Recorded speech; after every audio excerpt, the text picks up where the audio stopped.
नमस्कार, बीएसटीवी की खास पेशकश में आपका बहुत स्वागत है। मैं हूं आपके साथ ऋषभ राय।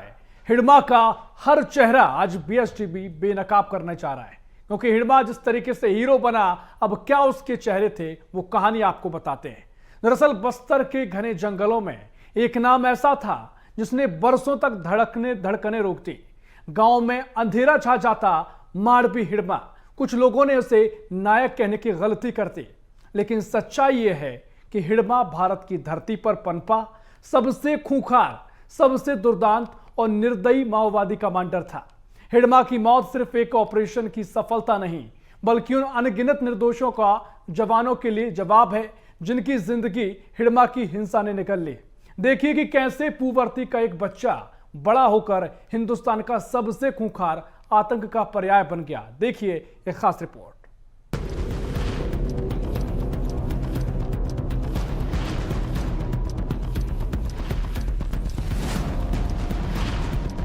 लंबे समय तक भारत की आंतरिक सुरक्षा को सबसे बड़ी चुनौती नक्सलवाद ने दी, और इसी नक्सलवाद का सबसे जिंदा, सबसे खतरनाक और सबसे खूनी चेहरा था माड़वी हिडमा।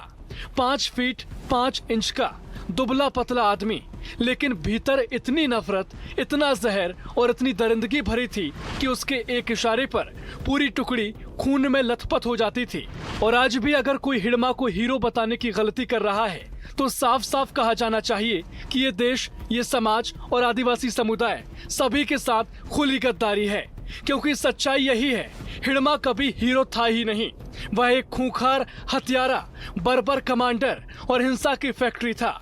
हिडमा कोई नेता नहीं, कोई क्रांतिकारी नहीं, कोई जननायक तो बिल्कुल नहीं। हिडमा सिर्फ और सिर्फ एक चलता फिरता मौत का ठेकेदार था, जिसने बस्तर की धरती को खून, डर और मातम में डुबो दिया।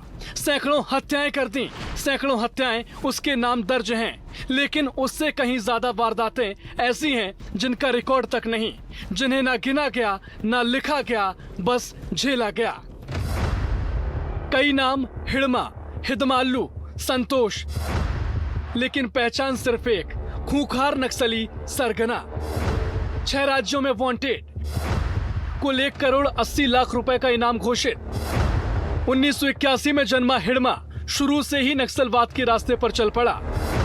भोले भाले मासूम लोगों को कैसे सताया जाए, ये वह अपने शातिर दिमाग से योजना बनाता गया।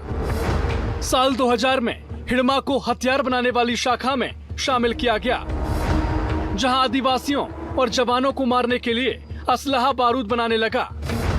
हिडमा के बनाए घरेलू ग्रेनेड, लॉन्चर्स, अम्बुश सेट ने सैकड़ों लोगों को मौत के घाट उतार दिया। बाद में Hidma peoples liberation guerrilla army यानी पीएलजीए के दस्ते में शामिल होकर अपने खौफ के साम्राज्य को बढ़ाने लगा। हिडमा जैसे क्रूर चेहरे को असीम ताकत मिलती चली गई।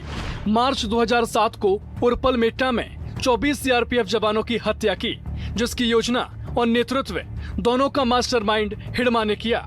2008-9 तक वह पहली बटालियन का कमांडर बन चुका था। 2011 में दंडकारण्य स्पेशल जोन कमेटी माओवादियों की सबसे रणनीतिक इकाई में हिडमा को जगह मिली। एक तरफ वह सुरक्षा बलों का सबसे वांटेड दुश्मन था, दूसरी तरफ माओवादियों के लिए सबसे आक्रामक, खूंखार, दुर्दांत, निर्दयी और आतंक का प्रतीक कमांडर। गरीबी, विस्थापन और आदिवासी दुखों के नाम पर युवाओं को भड़काता था। जहां जहां हिडमा, वहां वहां मौत चली। हिडमा के इशारे पर बस्तर के कई इलाकों में 100 से ज्यादा निर्दोषों और जवानों की हत्या हो गई।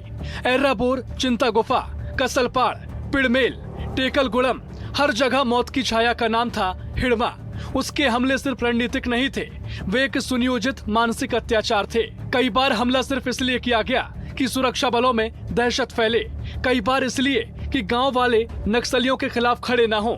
कई लड़ाइयों में खुद मौजूद रहा, अपने दस्ते के साथ साथ आगे तक गया। अकेले छत्तीसगढ़ में हिडमा पर 2 दर्जन से ज्यादा मामले दर्ज थे।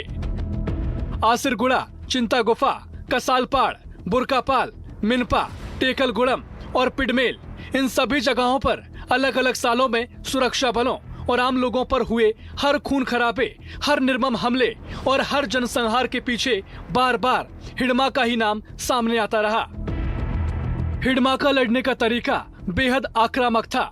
कई जमीनी लड़ाइयों में उसने हिस्सा लिया, लेकिन प्रायः आक्रमण करने के बजाय वह टीम को दिशा निर्देश देता और दहशत फैलाता रहा। हिडमा की मौजूदगी, खून से लथपथ जमीन। साल 2005 में हिडमा ने इंजीराम बंडा आईईडी ब्लास्ट किया, जिसके कारण 6 जवानों की शहादत हो गई। साल 2006 में दरभागुंडा एर्राबोर विस्फोट हुआ, जिसमें 28 नागरिक मारे गए और 28 घायल हो गए। साल 2006 में मणिकोंटा हमला हुआ, जिसमें 15 नागरिक मारे गए और 18 नागरिक घायल हो गए। साल 2006 में कोटा चेरू आईईडी ब्लास्ट हुआ, जिसमें 9 जवान शहीद हो गए। साल 2007 में उरपल मेट्टा हमला हुआ, जिसमें 23 जवान शहीद हो गए। साल 2007 में एर्राबोरे राहत शिविर पर हमला कर दिया गया, जिसमें 33 ग्रामीण मारे गए और सुरक्षा बल भी शहीद हो गए। वहीं साल 2007 में मेटागुड़ा आईईडी ब्लास्ट हुआ, जिसमें 8 जवान शहीद हो गए। साल 2007 में ताड़मेटला पुलिस नक्सल मुठभेड़ हुई, जिसमें 12 जवान शहीद हो गए। साल 2009 में मीनपा चिंता गुफा मुठभेड़ हुई, जिसमें 10 जवान शहीद हो गए और 7 घायल हुए। साल 2009 में असीरगुड़ा इंजीराम आईईडी ब्लास्ट हुआ, जिसमें 7 जवान शहीद हुए और 4 ग्रामीण मारे गए। साल 2010 में ताड़मेटला चिंता गुफा हमला हुआ, जिसमें 76 जवान शहीद हो गए। साल 2014 में कसालपाड़ किस्टाराम मुठभेड़ हुई, जिसमें 14 जवान शहीद हो गए। साल 2015 में पिडमेल चिंता गुफा मुठभेड़ हुई, जिसमें 7 जवान शहीद हुए और 14 घायल हो गए। साल 2017 में बुरकापाल हमला हुआ, जिसमें 25 जवान शहीद हो गए। साल 2017 में बांकुपारा भेजी मुठभेड़ हुई, जिसमें 12 जवान शहीद हुए और 2 घायल हो गए। वहीं साल 2020 में मीनपा चिंता गुफा हमला हुआ, जिसमें 17 जवान शहीद हो गए। इसके अलावा साल 2021 में टेकल गुड़ेम मुठभेड़ हुई, जिसमें 22 जवान शहीद हो गए। साल 2024 में भी धर्मावरम कैंप में हमला किया गया। हर हमला, हर जान का नुकसान और हर खून की धार हिडमा की मौजूदगी का साक्ष्य है, जिसने बस्तर की जमीन को खौफनाक और लहूलुहान बना दिया।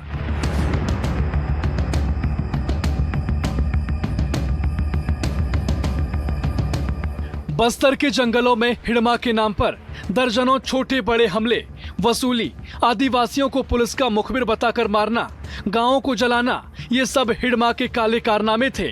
वह विरोधी आदिवासियों को बेरहमी से मारता, महिलाओं का अपहरण करता और जंगलों में अपना आतंक का साम्राज्य चलाता था। क्या इसे जल जंगल जमीन की लड़ाई कहा जा सकता है? बिल्कुल नहीं। ये शुद्ध आतंकवाद था, जिसमें सबसे ज्यादा पीड़ित वही आदिवासी हुए जिनकी जमीन और जीवन उसके खौफ में फंस गए। हिडमा सिर्फ माओवादी कमांडर नहीं था, वह डर, हिंसा और नफरत का प्रतीक बन चुका था। आज भी कुछ लोग हिडमा को हीरो या रोल मॉडल बताने की भूल कर रहे हैं। ये सीधे देश और समाज के साथ गद्दारी है। गरीबी, विस्थापन और आदिवासी दुखों के नाम पर युवाओं को भड़काना, उनके सामने हिडमा को रोल मॉडल की तरह पेश करना, ये सबसे बड़ा धोखा, ये सबसे बड़ा भ्रम है। हिडमा ने अपने जीवन का हर हिस्सा सिर्फ खून, हिंसा और क्रूरता में झोंक दिया। हिडमा नाम के पीछे सिर्फ लाशें, डर और दहशत का साम्राज्य था। आदिवासियों, जवानों और निर्दोषों की जिंदगियां उसने तबाह करके रख दी। उसकी मौत सिर्फ एक उपलब्धि नहीं, ये उन अनगिनत परिवारों के लिए देरी से मिला न्याय है, जिनकी जिंदगी हिडमा की खूनी रणनीतियों ने निगल ली थी। आज हिडमा का अंत ही सही है। उसने अपनी क्षमता, अनुभव और नेतृत्व को विकास के लिए नहीं, सिर्फ विनाश के लिए इस्तेमाल किया। हिडमा कभी हीरो नहीं था और न कभी हीरो बन पाएगा। हिडमा की बनाई गई छवि केवल एक भ्रम है, धोखा है और हिंसा का प्रतीक थी। जो लोग उसे हीरो मानते हैं, उन्हें समझना चाहिए ये न सिर्फ गलत है, बल्कि देश के साथ विश्वासघात है और देश के भविष्य के साथ बहुत बड़ा खिलवाड़ है। BSTV के लिए शिवम दुबे की रिपोर्ट।